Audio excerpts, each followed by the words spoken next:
आता बातमी आहे रेल्वे संदर्भातील। एसी लोकल फर्स्ट क्लासमध्ये फुकट्या रेल्वे कर्मचाऱ्यांमुळे प्रवाशांनी संताप व्यक्त केलाय।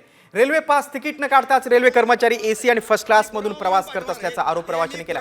वारंवार तक्रार करून देखील टीसी याकडे दुर्लक्ष करत असल्याचा आरोप प्रवाशांनी केला। त्यामुळे प्रवाशांनी जाब विचारल्यानंतर कर्मचाऱ्यांच्या पासची तपासणी करण्यात आली। रेल्वे कर्मचारी एनआरएमयूचं कार्ड जर खिशात घालून हा बोला हे मी जेव्हा आरडाओरड केलं तेव्हा बघायला सुरुवात केली तुम्ही, त्यांना उठवलं। आधी यांना उठवत नव्हते तुम्ही, तुमचे बघा मग त्यांना बघा यांना मग त्यांना का उठवलं, मी का उठवा बरं मग त्यांना ऐका हे मी विचारायला भाग पाडलं, हे मी विचारायला भाग पाडलं तुम्हाला। ऐका, हे तुम्हाला मी विचारायला भाग पाडलं। ऐका, मी विचारायला भाग पाडलं तुम्हाला की त्यांचा पास चेक करा।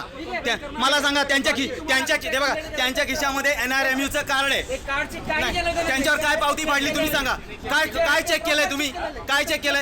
यांचं चेक केलं, त्यांचं चेक केलंय का? नाही त्यांचं चेक केलं का दाखवा मला, त्यांचं चेक केलं का? नाही त्यांना पुढे काय घेऊन जाता, पावती काय नाही